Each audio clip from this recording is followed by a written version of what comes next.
Bonjour et bienvenue dans cette nouvelle vidéo. L'exercice 6. Donc vous trouverez les autres exercices de 1 jusqu'à 5 les autres vidéos. Les 4 premiers exercices غتلقاوهم dans les vidéos de Madame Hatimi. Et de l'exercice 5 حتى l'exercice 9 غتلقاو التصحيح ديالو في mes vidéos. Il nous demande de donner une base pour chacun des sous-espaces vectoriels A et B. Et bien sûr, A et B sont des espaces vectoriels de R3. R3, c'est un R espace vectoriel. Voilà. Donc, pour commencer, on a déjà parlé de l'ensemble vect dans la vidéo précédente. Donc, ما غاديش نتعطل هنايا. Donc, حنايا تنعرفوا على أن A égale le vect ديال 1, 0, moins 1, 0, moins 1, 2. C'est exactement l'ensemble des combinaisons linéaires des vecteurs 1, 0, moins 1 et 0, moins 1, 2. Ce qui veut dire que l'ensemble A est engendré par les vecteurs 1, 0, moins 1 et 0, moins 1, 2. C'est-à-dire, cette famille-là est une famille génératrice. Donc, la famille construite par les vecteurs 1, 0, moins 1 et 0, moins 1, 2 est génératrice. Il nous reste à vérifier que cette famille est libre. Donc, je prends deux scalaires dans R. Donc, soit lambda 1 et lambda 2 des scalaires dans R, ou bien alpha 1, alpha 2, comme vous voulez. Donc, lambda 1 fois le vecteur 1, 0, moins 1, plus lambda 2 fois 0, moins 1, 2. On va les lambda, on va dire la sommation. غيولي un vecteur اللي غيساوي le vecteur nul 0 0 0 وغنرجع هاد الكتابه على شكل ان سيستيم. راه شفنا هاد الشيء اللي هضرنا عليه في لا فيديو بريسيدون دونك بلا ما نعاود نفس الحاجه.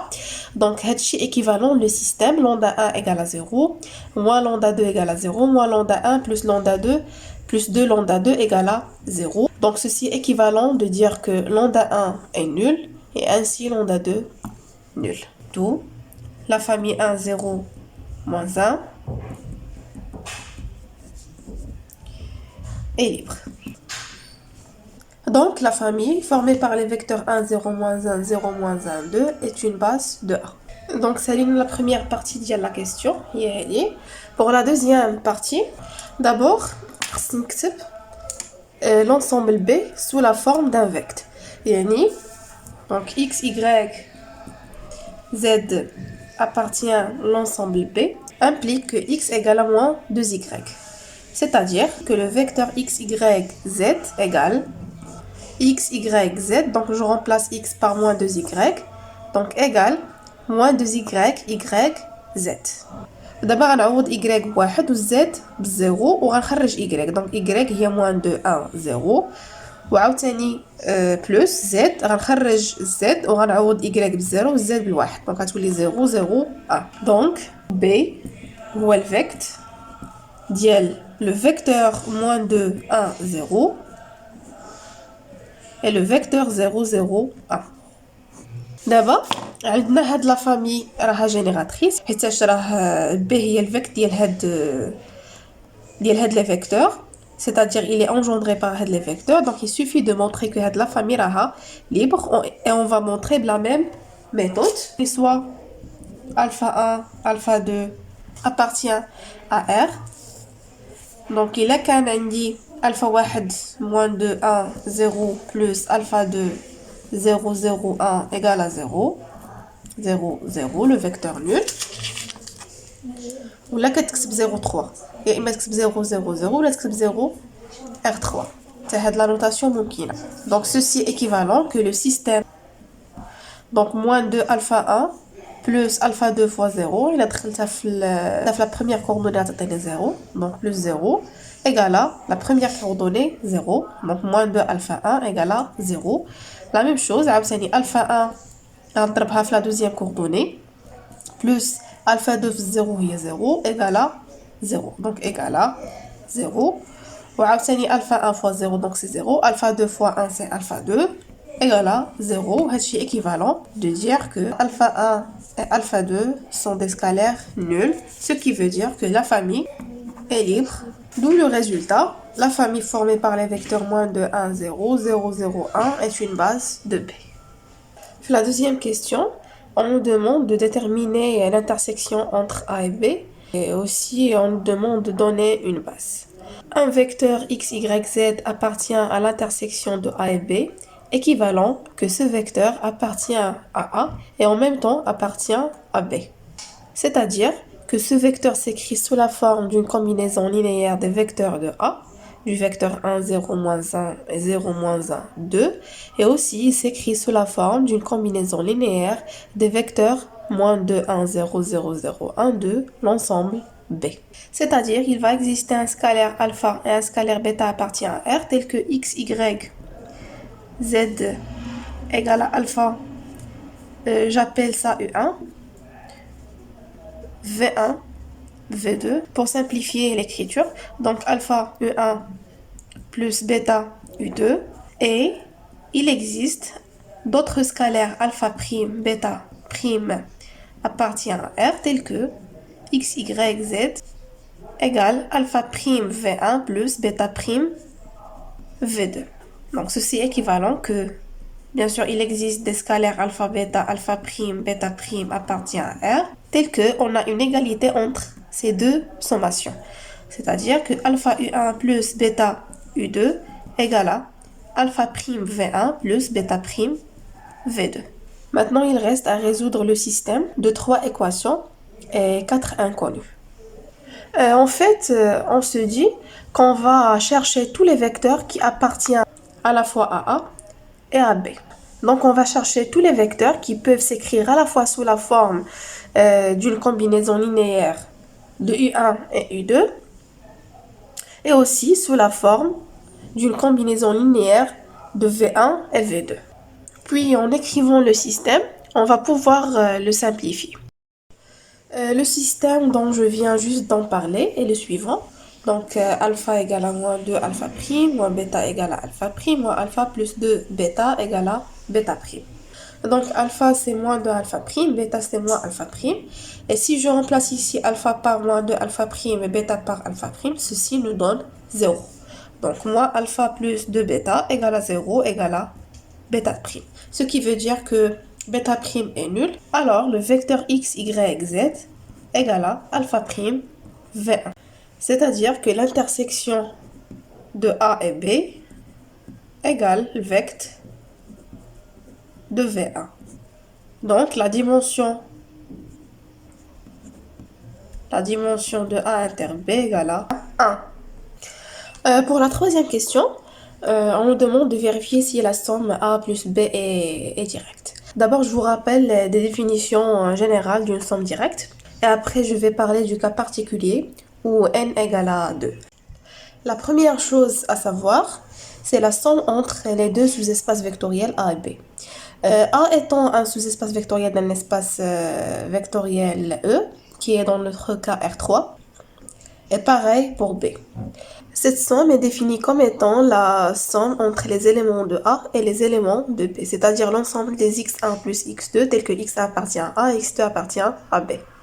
D'une manière générale, lorsqu'on dispose de n supérieur à 2, donc dans le cas où n supérieur ou égal à 2, on peut définir la somme de 1 jusqu'à en selon l'expression suivante. C'est l'ensemble de combinaisons des sommes avec x1 appartient à E1, x2 appartient à E2 jusqu'à xn appartient à En. Maintenant, je passe à la définition d'une somme directe. On dit que E1 jusqu'à En sont en somme directe lorsque, quel que soit x éléments de la somme de E1 jusqu'à En, il existe un unique uplet x1 jusqu'à xn appartient au produit cartésien E1 jusqu'à En, tel que x s'écrit d'une manière unique sous la forme d'une somme des xi, c'est-à-dire la somme de i allant de 1 jusqu'à n des xi.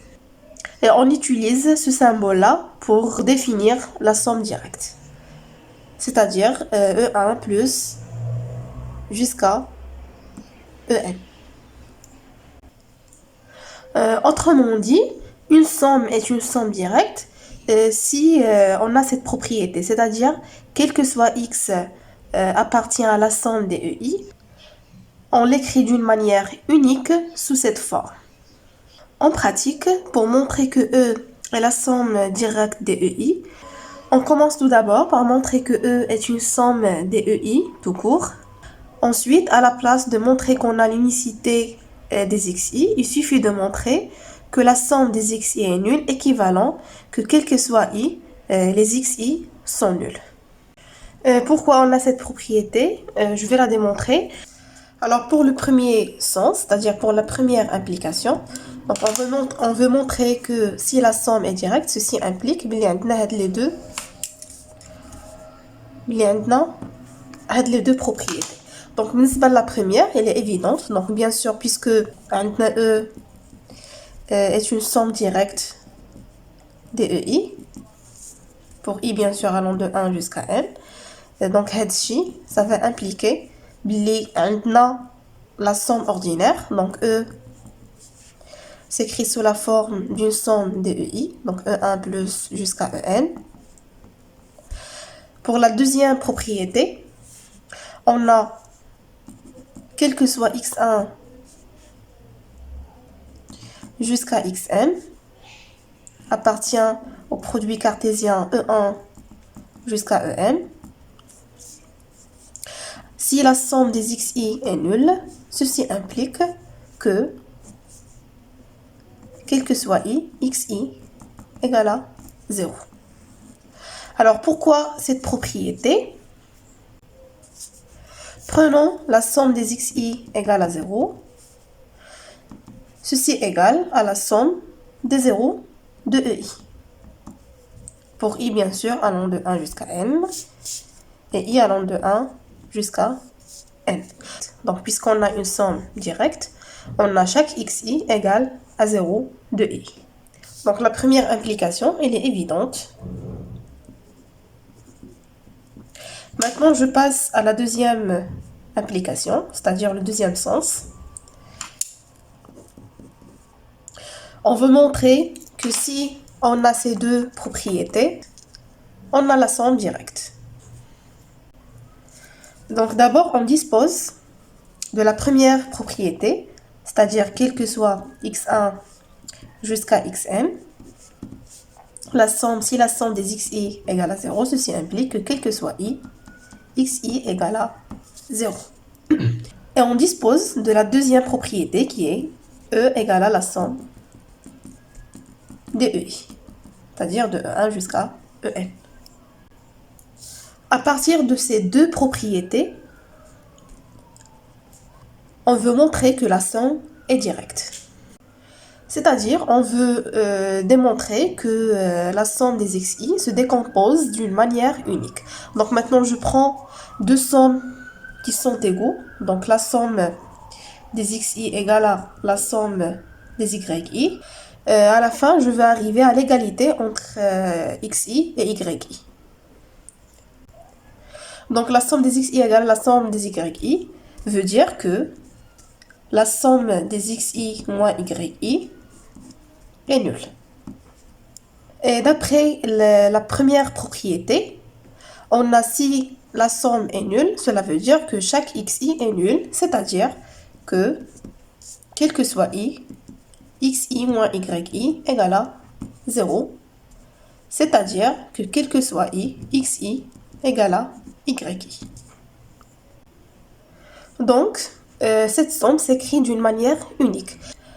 Et puisqu'on a d'après la deuxième propriété que E c'est la somme des EI, donc ceci implique que la somme est directe. C'est-à-dire qu'on a montré cette propriété. Maintenant, je passe à un cas particulier, dans le cas où on a n égale à 2. Donc E est une somme directe entre E1 et E2, si et seulement si les deux conditions suivantes sont réunies, c'est-à-dire que E égale E1 plus E2, nous l'avons déjà, et l'intersection entre E1 et E2 égale le singleton 0. Pour montrer cette propriété, je commence par le premier sens. Donc E est une somme directe entre E1 et E2. On veut montrer que ceci implique qu'on a l'intersection égale à le singleton 0. Puis pour la somme, on a déjà cette propriété. Donc il suffit de montrer que l'intersection est nulle. Donc soit x appartient à E1 inter E2. Je peux écrire x sous la forme de x plus 0 et ainsi sous la forme de 0 plus x. Donc je peux prendre x dans E1 et 0 dans E2 et ainsi 0 dans E1 et x dans E2. Et puisqu'on a une somme directe, c'est-à-dire la décomposition est unique, donc x égale à 0. Ce qui veut dire que E1 inter E2 égale à le singleton 0. Pour le deuxième sens, donc sens 2, on veut montrer que si on a E1 inter E2 égale le singleton 0 et E est la somme de E1 et E2, ceci implique que E est une somme directe de E1 et E2. Donc pour démontrer que la somme est directe, donc je prends une décomposition de x égale à x1 plus x2, égale à y1 plus y2. Donc j'ai supposé qu'on a deux compositions pour x. Donc je prends x1 dans E1, x2 dans E2, et ainsi y1 dans E1 et y2 dans E2.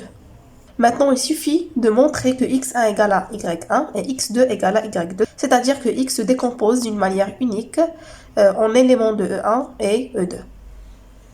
Et ceci est équivalent à cette égalité, donc x1 moins y1 égale x2 moins y2. Or, on a x1 moins y1 appartient à E1, vu que x1 est dans E1 et y1 dans E1. Ainsi, x2 moins y, en suivant le même raisonnement, x2 moins y2 appartient à E2. Donc, puisqu'on a l'égalité entre les deux, donc x1 moins y1 appartient à E1 et en même temps appartient à E2. Et pareil pour x2 moins y1, il appartient à E1 et à E2. C'est-à-dire que, donc d'où x1 moins y1 appartient à l'intersection de E1 et E2. Et x2 moins y2 appartient à E1 inter E2. Et puisque l'intersection égale à le singleton 0, donc x1 moins y1 égale à 0, c'est-à-dire que x1 égale à y1 et x2 égale à y2. D'où le résultat, donc la somme est directe. Car on a montré que tout élément de E se décompose d'une manière unique sous la forme de x1 plus x2. S'il vous plaît, je vous demande de faire attention parce que cette propriété est fausse pour n supérieur ou égal à 3. Donc je ne peux pas l'utiliser pour n supérieur ou égal à 3. Revenons maintenant à nos moutons. D'après la deuxième question, A inter B égale vect égale au vect de V1. Et on a trouvé que la dimension de A inter B égale à A. C'est-à-dire que l'intersection entre A et B est différente du singleton 0. Donc la somme A plus B n'est pas une somme directe. Pour la dimension de A plus B, donc on sait que la dimension de A plus B, on a une propriété qui dit que la dimension de A plus B égale à la dimension de A plus la dimension de B moins la dimension de A inter B. Et d'après la question précédente, on a déjà déterminé une base de A. Donc, on a trouvé que la dimension de A égale à 2. Et ainsi, la dimension de B égale à 2, moins la dimension de l'intersection qui est égale à A. Ce qui veut dire que la dimension de A plus B égale à 3.